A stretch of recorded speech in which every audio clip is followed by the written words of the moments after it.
25 करोड़ आबादी वाले यूपी के मुख्यमंत्री योगी आदित्यनाथ, जिनके काम करने का तरीका दूसरों से हटके है। देश के प्रधानमंत्री की तरह इनकी कथनी और करनी में फर्क कर पाना असंभव है। यूपी के 37 सालों का रिकॉर्ड तोड़कर पार्टी और जनता के बीच खुद को साबित करके दिखाया। प्रदेश में बैक टू बैक बहुमत के साथ कमल खिलाकर दिखाया और शायद ही किसी ने कभी कल्पना की होगी कि गोरखनाथ मंदिर का महंत एक दिन यूपी की सत्ता संभालेगा। लेकिन कहते हैं ना, पूत के पांव पालने में ही दिख जाते हैं। ये मुहावरा योगी आदित्यनाथ पर फिट बैठता है। बचपन से ही आध्यात्म की ओर झुकाव रहा और जब राजनीति में कदम रखा फिर तो आध्यात्म और राजनीति दोनों में ही महारत हासिल कर ली। इसमें कोई शक नहीं कि आज योगी आदित्यनाथ जो कुछ भी है उसके पीछे उनका संघर्ष, मेहनत और ईमानदारी है। खुद को राष्ट्र के लिए समर्पित करने वाले योगी ने देश के 130 करोड़ जनता को ही अपना परिवार माना। तभी तो पिता के देहांत पर पुत्र धर्म से बढ़कर राज धर्म अपनाया। योगी की इन्हीं खूबियों ने जगत गुरु रामभद्राचार्य के दिल में जगह बनाई और आज भी जब योगी किसी कश्मकश या फिर किसी दुविधा में होते हैं तो अशांत मन को शांत करने के लिए चित्रकूट का दौरा करते हैं। जगत गुरु रामभद्राचार्य के शरण में योगी को कई बार देखा गया। अध्यात्म से जुड़ी ये दो ऐसी शख्सियत हैं जो कई बार एक मंच पर नजर आई। योगी के मन की बात जान लेने वाले स्वामी रामभद्राचार्य ने जितनी भी भविष्यवाणी की हैं वो अक्षरता सत्य साबित हुई है। तुलसी पीठ के संस्थापक स्वामी रामभद्राचार्य, जो खुद को सिर्फ कथा बांचने वाला एक ब्राह्मण नहीं मानते बल्कि एक संप्रदाय का निर्विवादित जगत गुरु भी कहते हैं, इनके मुख से निकले एक एक शब्द हर एक बार हकीकत का रूप लेते हैं। जो कहते हैं दुनिया उसे सच होता देखती है।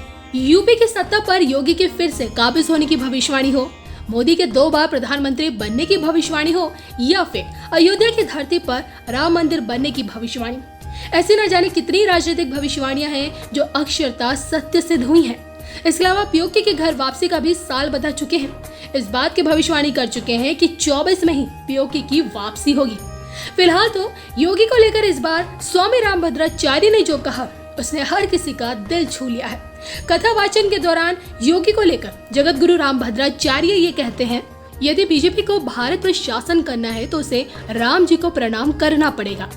राम जी की गरज नहीं है उसको प्रणाम करवाने की, उसको गरज है प्रणाम करने की। और यही हुआ।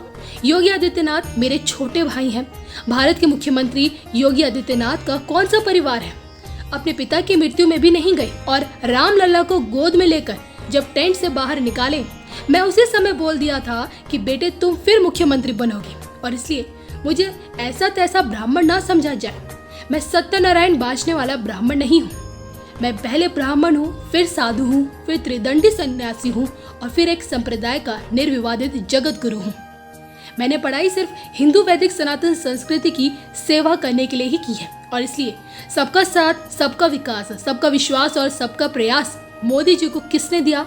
रामचरितमानस जी ने। तो स्वामी रामभद्राचार्य जो भविष्य के गर्भ में झांक कर ये तक बता सकते हैं कि योगी आदित्यनाथ का आगे का भविष्य क्या कहता है। क्या उन्हें योगी की असाधारण कुंडली की जानकारी नहीं होगी? आपने ठीक समझा। एक दिन मोदी की तरह योगी न सिर्फ देश बल्कि दुनिया पर भी राज करेंगे, इस बात का एहसास स्वामी रामभद्राचार्य को है। देश भर के ज्योतिषाचार्य योगी की असाधारण कुंडली के आधार पर इस बात की भविष्यवाणी कर चुके हैं कि अब योगी का कोई कुछ भी बिगाड़ नहीं सकता। योगी की कुंडली का विश्लेषण ये कहता है कि योगी आदित्यनाथ की कुंडली लगन सिंह की और लग्नेश कर्म का कारक होकर सूर्य, शनि और बुध की युति के साथ विद्यमान है। ज्योतिष के अनुसार सूर्य की ऐसी स्थिति जातक को राज सत्ता का सुख देती है। जिसकी कुंडली में लग्नेश कर्म भाव होता है उस जातक को जीवन में उच्च पद की प्राप्ति होती है। कुंडली में पंचम भाव में गुरु स्वगृही होकर बैठा हो लेकिन छठे भाव में राहु का शत्रुहंता योग बन रहा है, इससे साबित होता है कि ये अपने आसपास शत्रुओं से घिरे रहेंगे लेकिन ये शत्रुओं पर हावी रहेंगे। वहीं सप्तम भाव की बात करें तो चंद्र विराजमान है। ज्योतिष के अनुसार कुंडली में सिंह लगन और सप्तम भाव में चंद्रमा हो तो ऐसे जातकों को जीवन में वैवाहिक सुख नहीं मिलता। 14 जनवरी 22 से आगामी वर्ष 24 फरवरी 23 के बीच में शनि का अंतर होगा। अभी राहु की दशा चल रही है लेकिन जैसे ही शुक्र की महादशा चलेगी इनका गोल्डन पीरियड शुरू हो जाएगा। तो जगत गुरु रामभद्राचार्य ये जानते हैं कि योगी का आने वाला स्वर्णिम काल है। योगी के नेतृत्व में न सिर्फ भारत और आगे जाएगा बल्कि विश्व को भी ये लीड करेंगे। बहरहाल मोदी के नक्शे कदमों पर चल रहे योगी आदित्यनाथ क्या एक दिन दुनिया को लीड करेंगे? इस पर आपकी क्या राय है, कमेंट करके जरूर बताइएगा। सचमुच जब हम अष्टम दीक्षांत समारोह में यहां पर उपस्थित हुए हैं और इस विश्वविद्यालय से उपाधि धारण करने वाले और अपने अपने विषय में उच्चतम अंक प्राप्त करने वाले छात्र छात्राओं को विभिन्न प्रकार के पदक प्राप्त यहां प्रदान किए गए हैं, तो ये हमें प्राचीन भारत की गुरुकुल की प्रणाली को स्मरण करा देती है कि गुरुकुल की प्रणाली भी भारत के ऋषि मुनियों के द्वारा ही प्रदत्त प्रणाली है।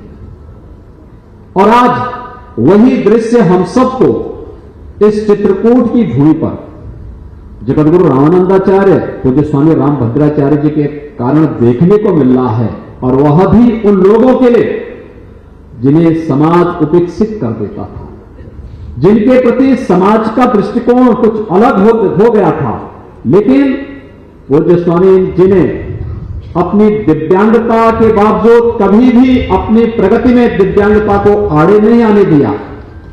और जो यहां पर पूज्य गुरु शरणानंद जी महाराज कह रहे थे कि अयोग्यो पुरुषो नास्ति योजकः तत्र दुर्लभ, वह भाव उन्होंने अपने कृतित्व के माध्यम से, अपने व्यक्तित्व के माध्यम से जगतगुरु रामानंदाचार्य जी ने यहां पर इस विश्वविद्यालय की स्थापना के माध्यम से देश और दुनिया के सामने साबित भी किया है। और यह हर कालखंड में देखने को मिला है। वास्तव में अयोग्यो पुरुषो नास्ति।